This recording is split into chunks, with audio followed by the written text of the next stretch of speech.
Сайн байцгаана уу? Өнөөдөр та бүхэнтэй Intel компаниас шинээр гаргаад байгаа Core Ultra 5 245K өөрөөр 245K гэж бас нэрлэж болох бах. CPU-ний талаар ярилцах гэж байна. Энэхүү CPU маань болохоор Intel-ийн Arrow Lake гэдэг хамгийн сүүлд гаргасан энэ CPU архитектурын нэг төлөөлөл байгаа. Тэгээ энэхүү Arrow Lake нь болохоор LG 1851 буюу их хавтан дээр 10851 одоо тийм пин буюу холбоостой зүйтэй гэх юм уу холбогчтой ийм их хавтан зориулсан CPU-нууд байгаа. Тийм учраас та бүхэн энэхүү Core Ultra 200 сувралын CPU-нуудыг хэрэглэхийн тулд зайлшгүй бас их хавтан буюу motherboard шинжлэх шаардлагатай гэсэн үг. За тэгээ яг өнөөдөр ярих гэж байгаа энэхүү CPU маань болохоор үндсэндээ Intel Core i5 14600K гээд 14 дугаар үеийн i5 CPU-ны залгамжлагч CPU гэж хэлэхэд буруудахгүй. Гэхдээ Intel болохоор 13 14 дугаар үеийн CPU дээр маш их асуудал давуулсан. Маш олон CPU эвдрэл гэмтэл засагдахгүйгээр илэгдэл хорогдол үүсч асуудал үүссэн тул шинэ үеийн CPU-гээ болохоор ийм шинэ одоо брендинг үүсгэж 15 дугаар үе гэж нэрлэхгүйгээр Core Ultra 200 суврал руу бол шилжиж орж байгаа. За тэгээд энэхүү өнөөдрийн CPU маань болохоор энэ 3 дугаар мөрөн дээр харагдаж байна. Өнөөдрийн ярьж байгаа зүйлийг болохоор hardware unboxed сувгаас бас зарим мэдээллийг та бүхэнд хүргэж байгаа. Тэгээд их сурвалжийг энэхүү бичлэгийн комент хэсэгт бас үлдээх болно. За энэхүү CPU маань болохоор одоо 3 дугаар мөр дээр харагдаж байгаа. Intel-ийн гаргаж байгаа $310 зах зээл нийлүүлж байгаа. Гэвч бодит үн нь бол одоогийн өнөөдрийн байдлаар бол $320 байсан. Тэгээд 6 P core буюу үндсэн performance core гэж нэрлэдэг байгаа. Intel-ийн 6 үндсэн цөмтэй. Тэгээд хамгийн доод мөрөн дээр нь одоо энэний өмнөх үеийн 14600K-ийг харж ин мөн 6 цөмтэй. Гэхдээ өмнөх үе нь болохоор hyper threading гэдэг нөгөө хийсвэр цөм гэж бас манайхаа зарим хүмүүс нэрлэдэг байдаг. Ийм технологитой байсан. Тэрийг нь болохоор авч хайсан байгаа Intel. Тэгснээр магадгүй энэ халалт болон энэ илэгдэл хорогдлын эрчим хүч зарцуулалтын асуудлыг бас тодорхой хэмжээнд шийдсэн гэдэг бас ийм таамаглал яригдж байгаа. За тэгээ үзүүлэлтийн хувьд харах юм бол энэ үндсэн цөм нь та бүхэн харж байгаа 3.5 байж байгаа 4.2 болсон frequency гигагерцээр яригдж байгаа. Boost clock буюу одоо turbo frequency гэж ярьдаг. Энэ нь болохоор 5.3-аас 5.2 болж нэг 2 орчим хувиар буурсан байгаа. За түүнээс гадна Intel-ийн CPU-нууд efficiency core гэдэг E-core гэж нэрлэдэг ийм цөмүүдтэй. Энэ нь болохоор арын албаны цөмүүд гэж бас яригддаг. Одоо арын албанд туслах үйл ажиллагааг хэрэгжүүлдэг нэмэлт цөмүүд байдаг. Ингэснээрээ үндсэндээ яг нийлүүлээд харах юм бол энэхүү CPU маань 6 үндсэн цөмтэй боловч нийлбэр дүнгээр бол 14 цөмтэй гэж хэлж болно. За тэгээд энэхүү нэмэлт efficiency core-ын хурд нь бол boost хурд нь бүр 4 байж байгаа 4.6 болтлоо буюу үндсэндээ 15%-аар илүү хурдан болсон. За тэгээд L2 cache, L3 cache гэдэг одоо өгдлийг төр хадгалах энэ хардвер технологийн шийдэл нь болохоор өмнөх үе дээр L2 cache нь жишээлх юм бол P core дээр 12 байсан бол 18 болсон. Тэгээд нэлээд ахисан гэсэн үг. Тэгээд нийтдээ болохоор энэхүү CPU маань 24 MB L3 cache, level 3 cache, тэгээд 26 MB L2 cacheтай болж байна. Тэгээд TDP гэж нэрлэдэг. Одоо хэдэн ватт хүртэлх үндсэндээ үйл ажиллагаа нь одоо ердийн түвшинд халалт авах болцоотой гэдэг. Энэ нь болохоор 125-аас 159 ваттын хооронд гэсэн ийм Intel-ийн өгдөл байна. За тэгээд CPU-г болохоор онлын хувьд хэр хурдан ажиллах болцоотой эдийг шалгадаг benchmarking гэж яриад байдаг. Одоо туршилтын тест хийдэг програмууд байдаг. Тэрний нэг нь Cinebench 2024. Энэний multi-core буюу бүх цөмийн ингээд ажилуулдаг ийм туршилтан дээр Core Ultra 5 245K энэ хоёр хар хөх өнгөөр илэрхийлсэн үзүүлэлттэй харагдаж байна. 1522, 1519. Тэгээ энэ хоёр нь юугаар ялгаатай гэхээр энэхүү CPU DDR5 зөвхөн RAM-аар ажилладаг. Тэгээд 7200 бол 8200 гээд хоёр өөр төрлийн RAM дээр туршсан. Тэгээд RAM-ны хурдны ялгаа бол айхтар харагдахгүй байгаа нь энэ туршилтан дээр бол ажиглагдж байна. За тэгээд энд оноог ингээд харьцуулах юм бол өмнөх үеийн CPU-нээс ойролцоогоор бас нэг 9% орчим багцаагаар хурдан болсон харагдаж байна. Туршилтан дээр 14600K-гээс харин 9700X гэдэг AMD Ryzen-ы бас сүүлийн үед гарсан 8 цөмтэй CPU-нээс бол яг энэ туршилтан дээр бол нэлээд хурдан буюу ойролцоогоор 25-6% илүү хурдан байгаа харагдаж байна. Тэгээд энэхүү 9700X CPU бол илүү үнэтэй одоо энэ 245K-гээс бол нэлээд илүү өндөр үнэтэй CPU байгаа. За тэгээд цахилгаан зарцуулалтыг авч үзэх юм бол энэхүү CPU маань бас энэ шинэ үеийн маань эрчим хүчний хувьд илүү өөр өгөөжтэй гэж яригддаг. Тэгээд яг өмнөх үеийн CPU-г та бүхэн харж байгаа Cinebench дээр 221 Вт эрчим хүч зарцуулалттай байсан бол энэ Core Ultra 5 245K маань 139 Вт-тай болсон. Үндсэндээ 80 Вт-аар илүү багассан харагдаж байна зарцуулалт нь. Тэгэхээр нэлээд бас өөр өгөөжтэй сайжралт шинэ үеийн сайжралт өөрчлөлтүүд бол харагдаж байна.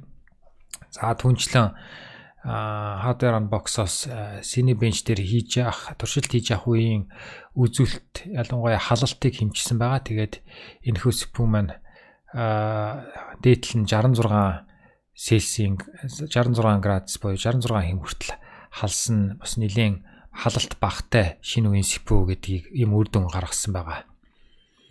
За тэгээ сая бол зөвхөн туршилтын онлайн үеийн туршилт байсан. Яг бодит амьдрал дээр хэрэглээний програмууд дээр буюу productivity тал дээр ямар байна гэдгийг бас хэд хэдэн програм дээр туршсан байгаа. За тэгээд жишээ болгоод энэ 7zip буюу WinZip-ийн одоо нэг адил файлыг задлдаг, шахдаг архивын програм байгаа. Энэ дээр болохоор 121 он авсан байна. Тэгснээрээ одоо энэ үзүүлэлтээр хүсэгтийн нэг голоос арай жоохон доошоо жагсаж байна.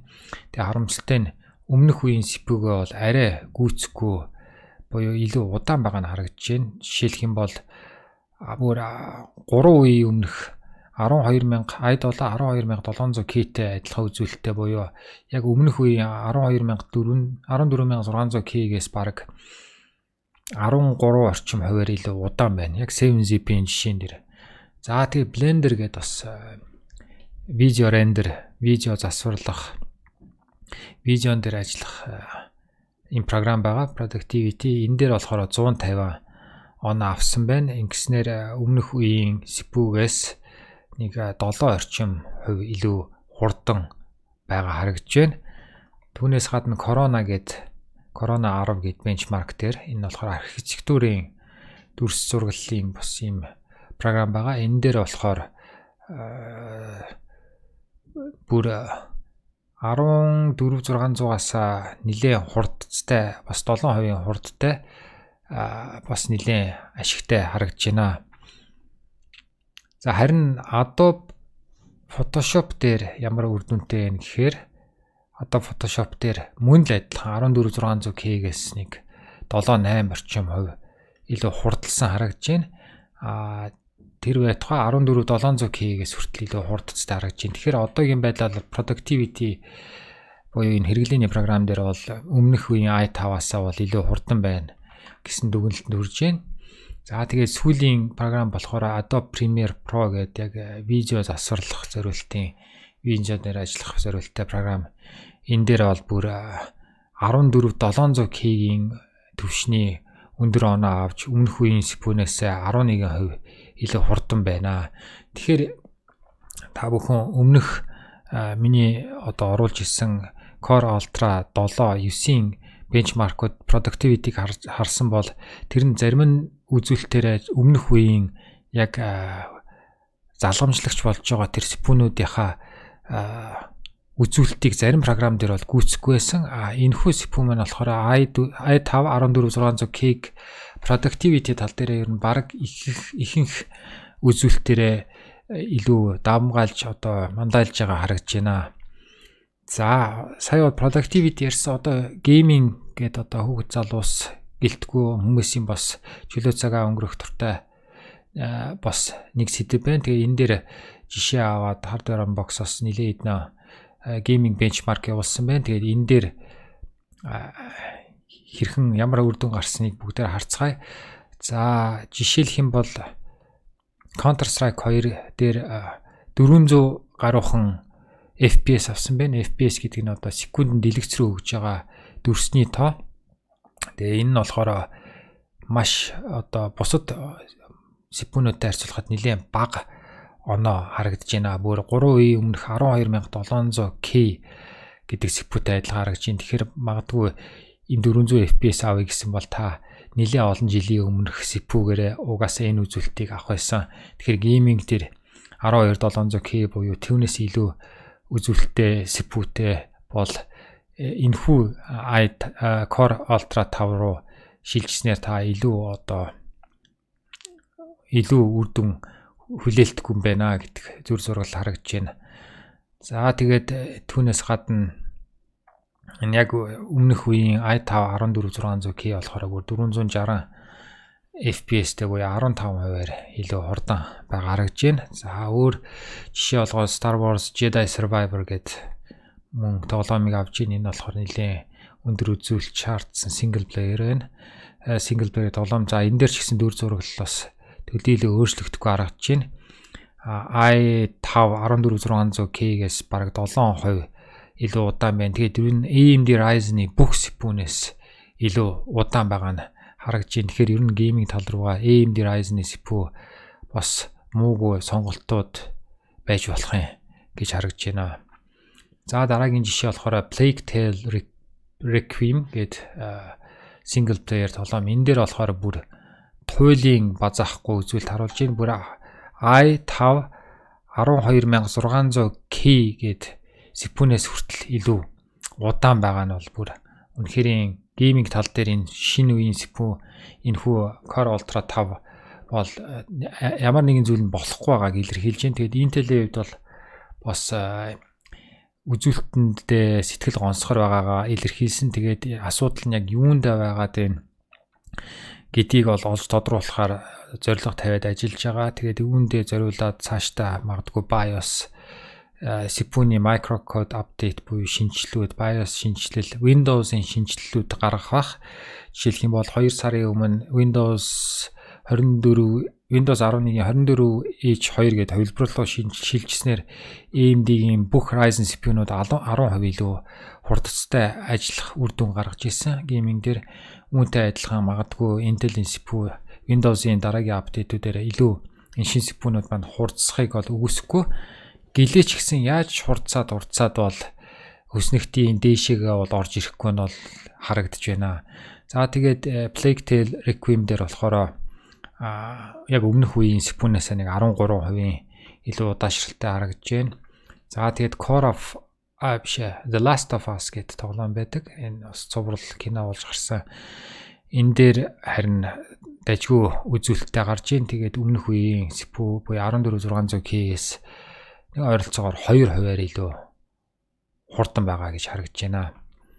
За тэгээд 14 одоо өндөр үзүүлэлттэй сүүлийн үеийн тоглоомын нэгдсэн дүнг нэгтгэхэд аваад харахаар DDR5 7200 8200 альч RAM-наас адилхан дунджаар 152 FPS гэсэн үзүүлэлттэй харагдаж байна. Тэгээд энэс удаан гэх юм бол бүр 12 дугаар үеийн Core i5 i7 CPU-нууд л байгаа нь харагдаж байна. Тэгээд нийлбэр дүнгээр 14 тоглоомын дунджаар болохоор 14600K гэдэг өмнөх үеийн CPU-наас 8%-аар илүү удаан байна. За хүснэгтийн ихэнх жагсаж байгаа 7800X3D-гээс бүр 35% илүү удаан байгаа нь харагдаж байна. Тэгэхээр яг гейминг тал дээр бол яг нэлээд том асуудлуудтай байгаа. Зөвхөн энэ CPU биш бас Core Ultra 7, Core Ultra 9 CPU-нууд бол харагдаж байна. За тэгтээ бас эрчим хүчний цахилгааны зарцуулалт дээр ямар байна гэдгийг харцгаая. За өмнөх үеийн CPU болохоор 157 FPS авч ирсэн байна. Ватт зарцуулалттай байсан бол энэхүү шин CPU нь болохоор ойролцоогоор нэг 60 ватт буюу 40%-аар бага эрчим хүч зарцуулалттай болсон байна. Тэгэхээр бас энэ тал дээр бол харин нэлээд агууштай байгаа нь харагдаж байна. За ингээд ерөнхийдөө нэгтгэхэд дүгнээд хэлэх юм бол яг productivity тал дээр Intel-ийн хамгийн сүүлийн үеийн CPU руу шилжиж гэх юм бол Core i5-ыг авах юм бол энэхүү Core Ultra 5 245K болохоор өнөөдрийн харсан бенчмаркаараа бол ямар ч гэсэн i5-аас бол илүү байна. Тэгэхээр арай хямд төсөв өртөгтэй productivity тал дээр бас муугүй CPU авъя гэвэл яг бас нэг сонголт байж болох юм. Харин гейминг тал дээр энэхүү Intel-ийн CPU бол огт тохиромжгүй байгаа нь харагдаж байна. Тэгэхээр гейминг тал дээр болвол Ryzen, AMD Ryzen-ийн AM5 Zen AM4, AM5 гэдэг одоо архитектур. Тэгээ Zen 4, Zen 5 гэдэг адилхан бүгдээрээ нэг motherboard дээр бас суйрлуулж болдог ийм CPU-нуудыг тэр тусмаа X3D гэдэг төгсгөлтэй CPU-нуудыг авч хэрэглүүлний тохиромжтой харагдаж байна. Хэрв та Intel Core 12 дугаар generation болон түүнээс хойш CPU-тэй бол ялангуяа энэ Core Ultra 5 руу бол шилжих шаардлагагүй гэсэн дүр зураг харагдаж байна. За ингээд өнөөдрийн бичлэг та бүхэнд сонирхолтой санагдсан бол манай сувгийг дэмжиж бичлэгэн дээр лайк дарж subscribe хийж дагагчаар ороорой. Ингэснээр дараагийн бичлэгүүд та бүхэнд илүү хурдан хүрэх болно. Ингээд анхаарал хандуулсанд баярлалаа. Дараагийн бичлэгээр дахин уулзлаа. Түр баяртай.